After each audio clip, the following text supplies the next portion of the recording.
tardes, muy buenas tardes, queridos. ¿Cómo están ustedes? Con calor parece. No sale el buenas tardes. Pero está bien, yo entiendo. También tengo calor en este día. Hoy vamos a hablar un poquito acerca de el Evangelio y sus efectos. Aprovecho a agradecer al pastor Francisco por la invitación. Siempre un placer poder compartir la palabra del Señor. Una tremenda responsabilidad, pero también una bendición. Y hoy estamos frente a una parábola de Jesús. Y las parábolas de Jesús a menudo son historias cortas con el fin de enseñar una verdad espiritual. Y ese algo, en esta oportunidad, está relacionado con el reino, el Evangelio y tú. Por lo mismo, me gustaría invitarte a abrir tu Biblia en el libro de Mateo, el primer libro del Nuevo Testamento, el capítulo 13, del versículo 1 al 9 en un primer momento, y luego vamos a continuar leyendo del versículo 18 al 23. Mateo, capítulo 13, versículo 1 al 9, y luego del 18 al 23. Y dice así la palabra del Señor. Aquel día salió Jesús de la casa y se sentó junto al mar. Y se juntó mucha gente, y entrando él en la barca, se sentó y toda la gente estaba en la playa. Y les habló muchas cosas por parábolas, diciendo: he aquí el sembrador salió a sembrar, y mientras sembraba, parte de la semilla cayó junto al camino, y vinieron las aves y la comieron. Parte cayó en pedregales, donde no había mucha tierra, y brotó pronto, porque no tenía profundidad de tierra. Pero salido el sol, se quemó, y porque no tenía raíz, se secó. Y parte cayó entre espinos, y los espinos crecieron y la ahogaron. Pero parte cayó en buena tierra y dio fruto, cual al 100, cual a 60 y cual a 30 por uno. El que tiene oídos para oír, oiga. Ahora, un poco más adelante, desde el versículo 18 al 23, dice lo siguiente: oíd pues vosotros la parábola del sembrador. Cuando alguno oye la palabra del reino y no la entiende, viene el malo y arrebata lo que fue sembrado en su corazón. Este es el que fue sembrado junto al camino. Y el que fue sembrado en pedregales, este es el que oye la palabra y al momento la recibe con gozo. Pero no tiene raíz en sí, sino que es de corta duración. Pues al venir la aflicción o la persecución por causa de la palabra, luego tropieza. El que fue sembrado entre espinos, este es el que oye la palabra, pero el afán de este siglo y el engaño de las riquezas ahogan la palabra y se hace infructuosa. Mas el que fue sembrado en buena tierra, este es el que oye y entiende la palabra y da fruto y produce a 100, a 60 y a 30 por uno. El Señor bendiga la lectura de su palabra. Vamos a orar un momento. Padre, muchísimas gracias por esta tarde. Gracias porque podemos estar acá una vez más, como decía el pastor al inicio, para rendirte culto, adorarte y agradecer todas tus bondades. Señor, nos sentimos tan agradecidos porque tu misericordia ha sido inmensa. Tus misericordias se renuevan cada mañana. Tu misericordia nos ha alcanzado. Y oramos en esta tarde, Señor, para que tú nos bendigas y para que la semilla del Evangelio dé fruto, mucho fruto, para la gloria de tu nombre. Oramos todo esto agradecidos en el nombre de Jesús. Amén. La semilla indestructible del Evangelio está en ti y es evidente. Y se ve, se nota. Cuando leemos la primera parte de la parábola, queda de manifiesto que necesitaremos hacer una interpretación, ¿verdad? Pero cuando leemos la segunda parte, es el mismo Señor Jesús quien nos ha dado la interpretación de esta parábola. Bueno, primero se la dio a sus discípulos y luego a nosotros. Entonces, cuando estás preparando el sermón, te preguntas, ¿y ahora qué hago con esto, verdad? Se supone que la parábola es una historia en la cual debemos encontrar esa verdad o estas verdades que Dios nos ha querido revelar, pero ya las ha revelado y es así. En ese sentido, lo único que podemos hacer es poner atención en los detalles y cómo estos tienen que ver con nuestras vidas. De pronto Dios nos sorprende permitiéndonos ver otras verdades relacionadas con nuestra manera de pensar y de vivir, y en ese sentido del Evangelio en nosotros mismos. El Señor Jesucristo en un día cualquiera estaba saliendo de una vivienda, no sabemos a quién pertenecía la propiedad, pero dice que caminaba hasta sentarse frente al mar. Ya sé que se les va a ocurrir la canción Sentado frente al mar, pero no. Evidentemente, podemos suponer que ese trayecto desde la casa hasta la orilla del mar no fue un recorrido tranquilo para el Señor, pues al parecer duró poco tiempo sentado allí. Esto por la cantidad de gente que le seguía, y es que la vida de Jesús era una vida agitada. Todo el mundo quería estar cerca de él. De hecho, muchos sentirían envidia por la cantidad de seguidores que iban atrás de él para escucharle. Fue tal la cantidad de gente que estaba a su alrededor que en algún minuto decidió subir a una barca. Uno de los medios de transporte marítimo que se usaba en la época y que de hecho los que enseñaban también lo usaban y se sentaban.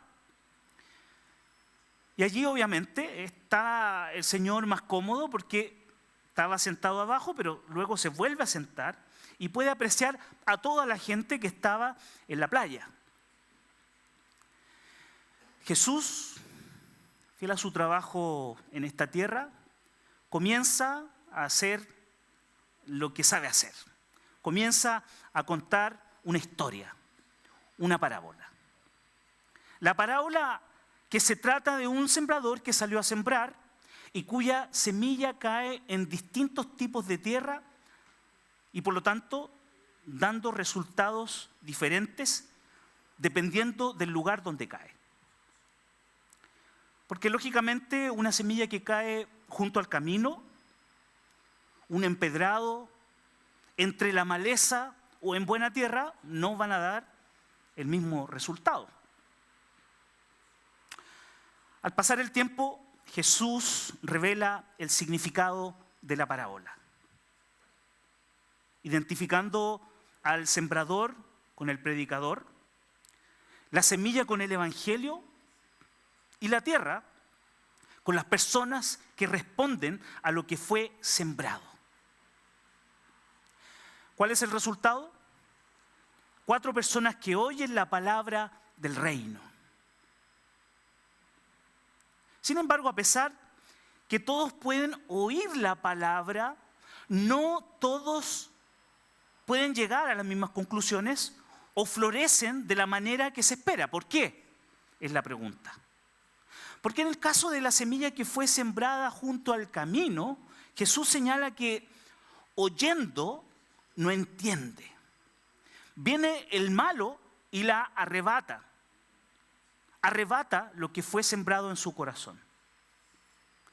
Hasta cierto punto podríamos pensar que se trata de una siembra fallida. Es más, llama la atención que haya sido sembrado en su corazón y en el mismo acto quitado, arrebatado.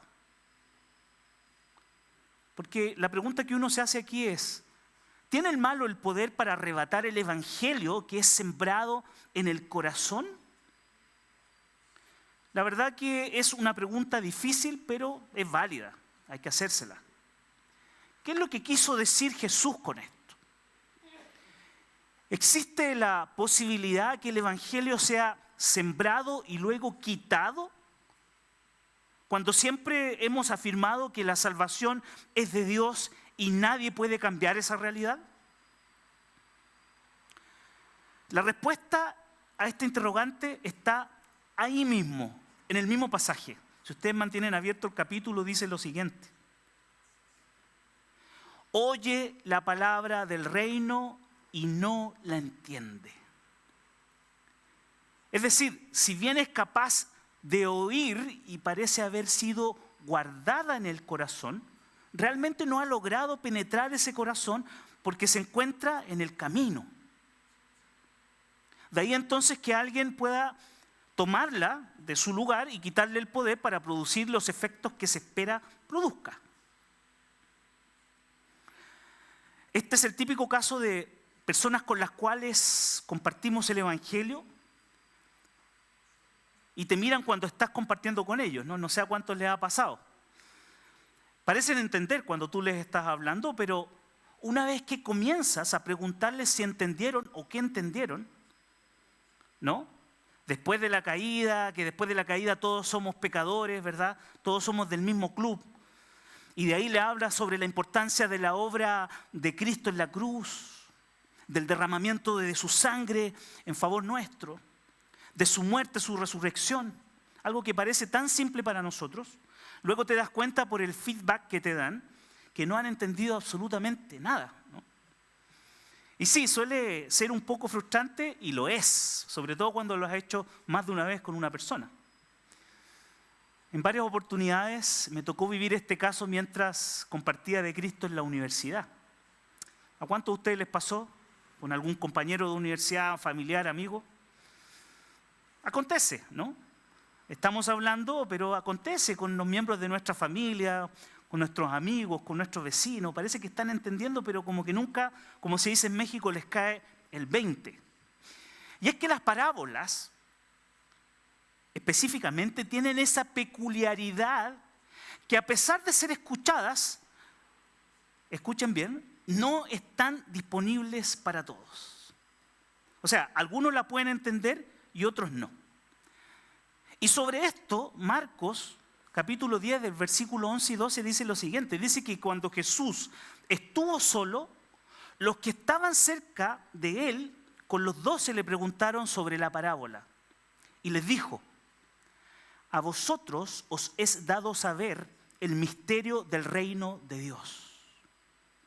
Mas a los que están fuera, por parábolas todas las cosas, para que viendo, vean y no perciban, y oyendo, oigan y no entiendan, para que no se conviertan y les sean perdonados los pecados. Increíble, pero cierto, ¿no? Sobre todo para aquellos que niegan la predestinación o la elección. Dios es soberano y Dios hace caer la semilla sobre aquellos que han de ser salvos o no. Dios quiera que podamos estar escuchando y entendiendo la verdad de Dios. ¿Estás escuchando y estás entendiendo la verdad de Dios? La semilla que fue sembrada en pedregales, la anterior fue sembrada en el camino, está en pedregales, es el que oye la palabra y al momento la recibe con gozo. En el caso anterior, recordemos, la persona oye la palabra, pero no la entiende. Aquí, la buena noticia es que trae alegría al corazón. Es decir, el que oye la palabra tiene un entendimiento de lo que está escuchando. Le hace sentido y no solo eso, le provoca gozo. Y el gozo debería ser el resultado natural de escuchar el mensaje de Dios.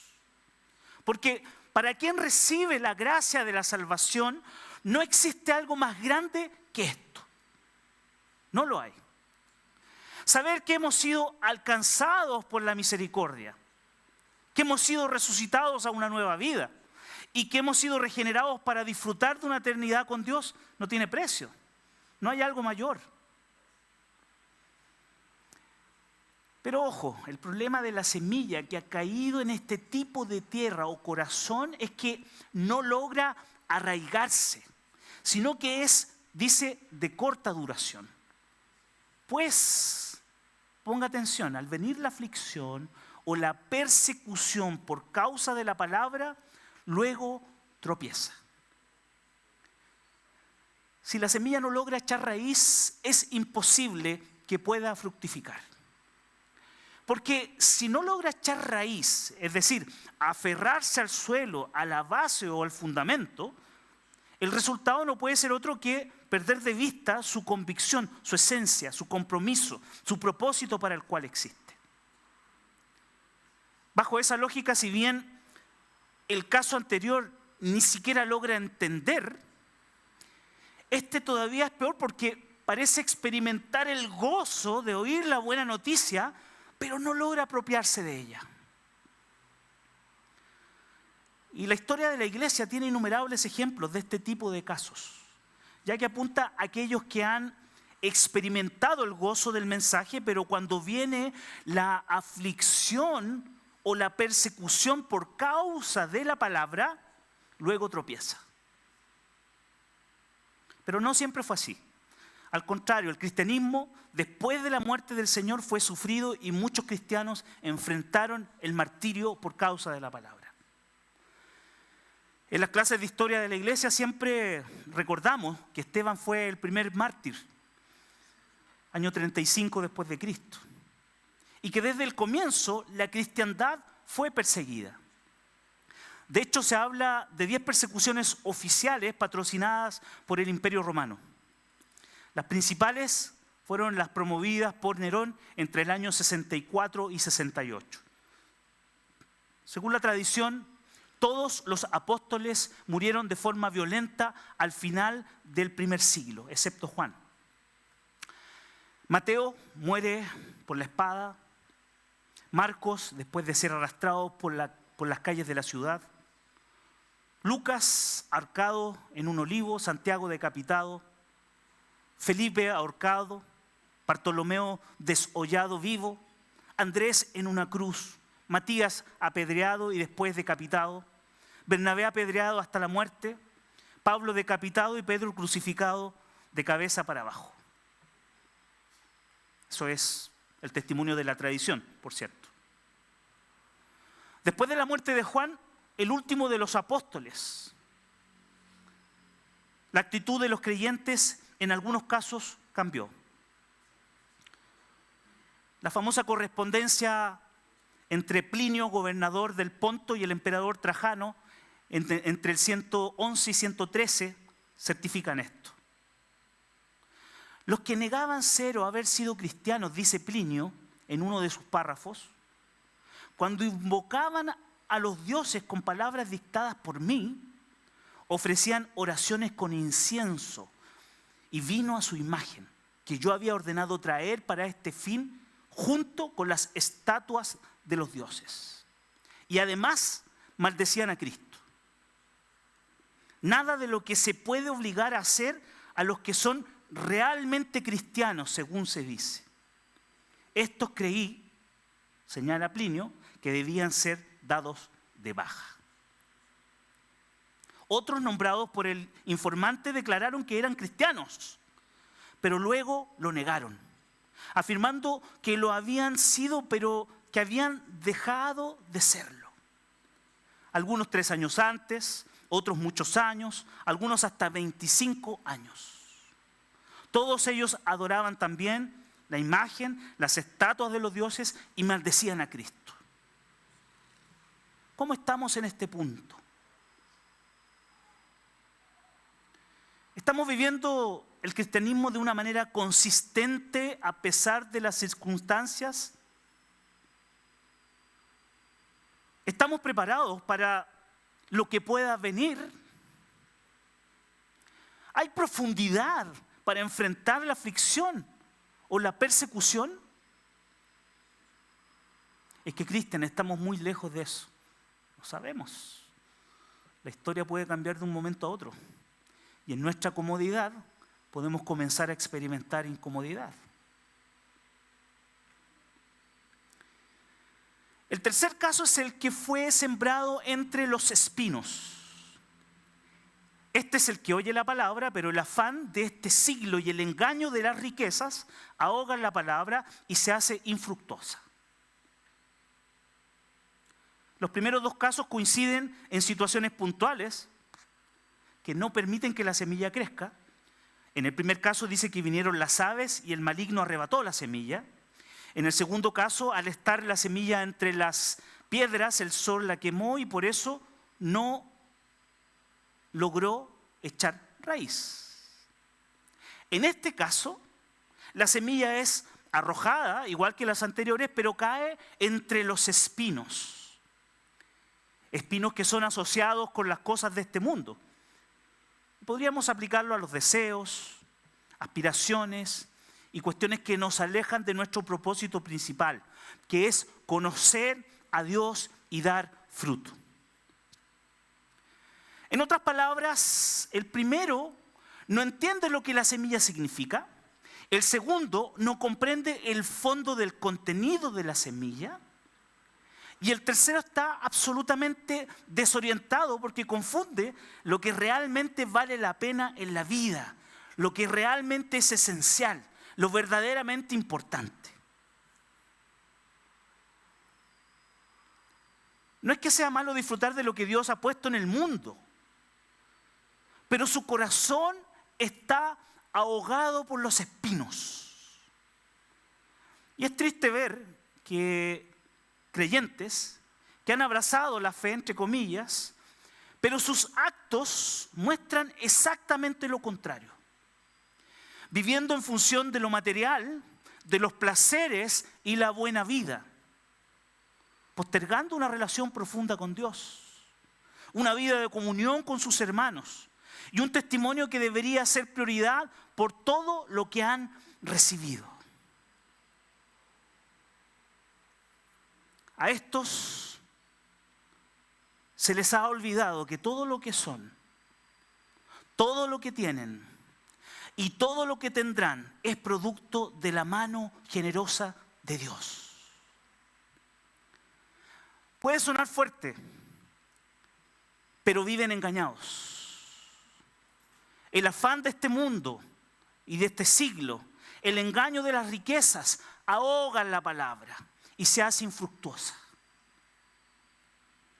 Esa es la razón de que, a pesar de disfrutar todo, otra vez entre comillas, en el fondo, bien en el fondo, están insatisfechos. Y están insatisfechos, ¿saben por qué? Y no lo digo por envidia. Están insatisfechos porque las cosas no son como ellos quieren creer.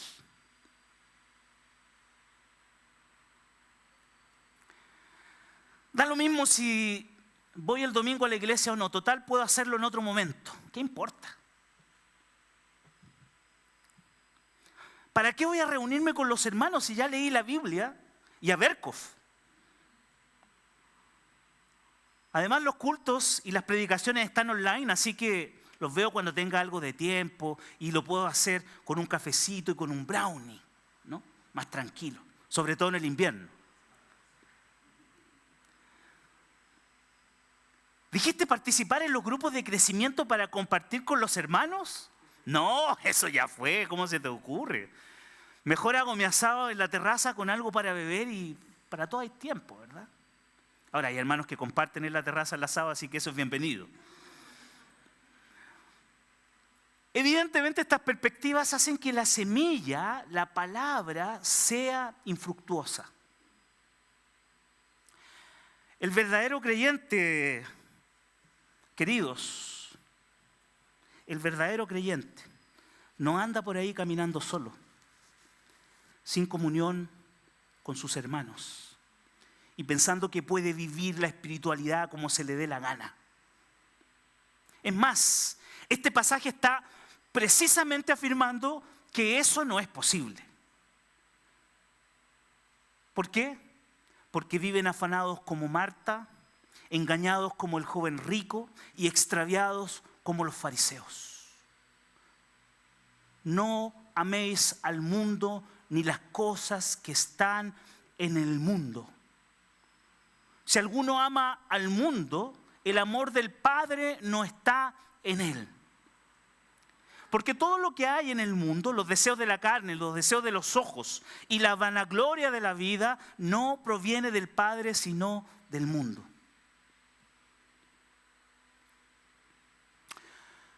El último caso es el que nos debería hacer sentir identificados, porque el texto dice: mas el que fue sembrado en buena tierra, este es el que oye y entiende la palabra y da fruto y produce a 100, a 60 y a 30 por uno. ¿Quién dijo yo? A ver, ese soy yo. Así es. Así debería ser. Así tiene que ser. Aquí es donde el peso de la enseñanza culmina y reafirma lo que dijimos al principio. Eso de la semilla indestructible del Evangelio que está en ti y es evidente, se ve, se nota. Porque este creyente ya no solo es creyente, sino cristiano. ¿Pueden ver la diferencia? Cualquiera es creyente.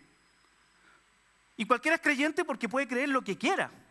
Pero no cualquiera es cristiano, porque no cualquiera ha recibido la palabra y puede predicar la palabra de Dios. Si lleváramos esto a los números, podríamos decir que los verdaderos cristianos, los que no se distraen, son los menos. Uno de cada cuatro, ¿no?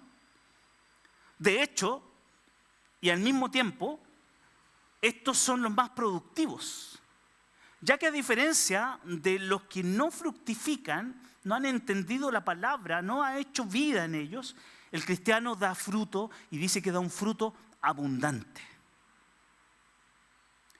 ¿Cuántos aquí, contrastando los casos anteriores, podrían afirmar sin ninguna duda: yo soy ese, yo soy el cuarto? Yo soy el cristiano que describe las Escrituras.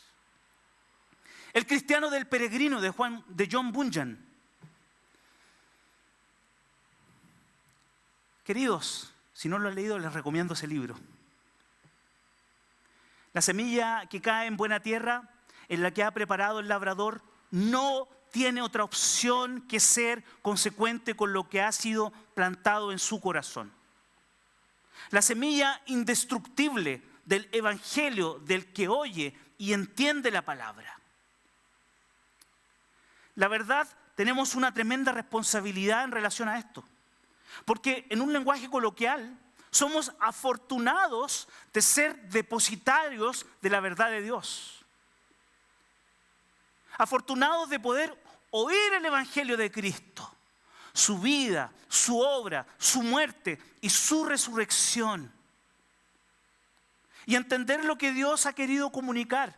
Ya que, como hemos visto, no todos tienen esa oportunidad. Sea por las razones de Dios o las propias. Razones de Dios en cuanto pueden oír y no pueden entender o no pueden acceder al conocimiento de Él. Y razones propias cada vez que se opta por desobedecer. Los plantados en buena tierra no tienen excusa, porque oyen, entienden y actúan en consonancia con la nueva vida que han comenzado a vivir. ¿Amén? Sé que esto podría ser perturbador para ti, cuando te miras en el espejo de la palabra de Dios y pareciera ser que no estás dando el ancho, que no estás seguro de estar actuando realmente como corresponde y que la imagen del que da mucho fruto no coincide contigo. Pero ¿sabes? Todo esto no es algo que puedas encontrar, que pueda surgir o que puedas desarrollar por ti mismo, como dicen los coach motivacionales. Porque si pones atención a la historia, es la propia semilla del Evangelio del Redentor la que lo hará. Y ella lo hará porque fue plantada en la tierra que Dios escogió.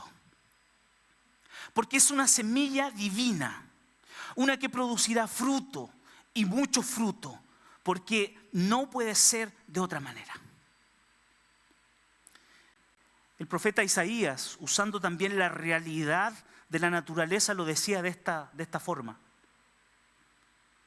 Porque como la lluvia y la nieve descienden de los cielos y no vuelve allá, sino que riega la tierra y la hace germinar y producir, y da semilla al que siembra y pan al que come, así será mi palabra que sale de mi boca. No volverá a mí vacía, sino que hará lo que yo quiero y será prosperada en aquello para la que la envié. La palabra de Dios es viva y la palabra de Dios está trabajando en tu corazón. Al cierre de esta predicación me gustaría exhortarte para que puedas evaluar tu vida con relación a lo que deberías estar haciendo y produciendo como cristiano. Personalmente, desconozco el momento en que te encuentras. No sé si eres nuevo en la fe cristiana, si ya tienes algunos años o de plano eres antiguo en la iglesia, para no decir viejo, ¿verdad? Esta parábola nos ha enseñado que hay 4 tipos de corazones. 3 de ellos viviendo en una ambigüedad constante y el último con una comprensión, actividad y productividad que no tienen los otros 3. En este caso suponemos que el texto también se está refiriendo a ti. ¿Por qué? Porque hemos sido expuestos a una descripción de lo que debe ser si la semilla se ha sembrado en tu corazón.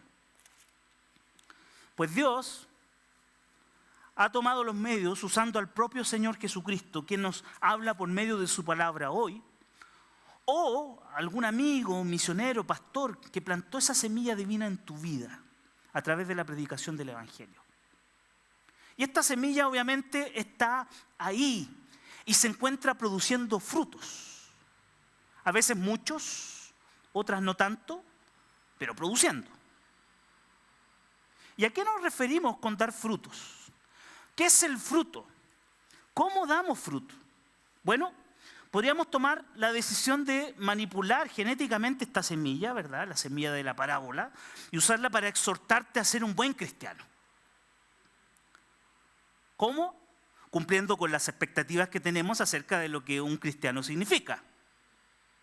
No sé, orar todos los días, leer la Biblia, ser generoso, un buen vecino, ayudar a los necesitados, cumplir con el diezmo, apoyar las misiones, etc.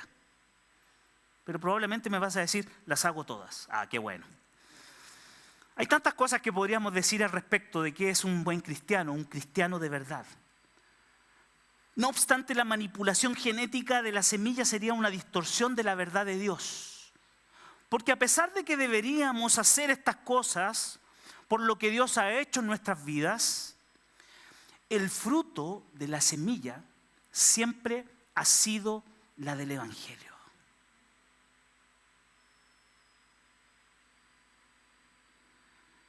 O sea, la parábola finalmente está apuntando a que podamos revisar nuestro compromiso con la predicación, con Cristo, con el Evangelio, con la salvación. En consecuencia, me gustaría invitarte a pensar en cómo está tu compromiso con la predicación del Evangelio. ¿Estás realmente siendo un árbol como el del Salmo 1? ¿Que da su fruto a su tiempo y su hoja no cae? ¿Que hay fruto, hay sombra para los animalitos, que hay recursos, que hay material para el fuego, etcétera? Todavía más puntual, le contaste a todos los que están a tu alrededor tuyo las buenas noticias que fueron sembradas en ti, o todavía te faltan. Queridos,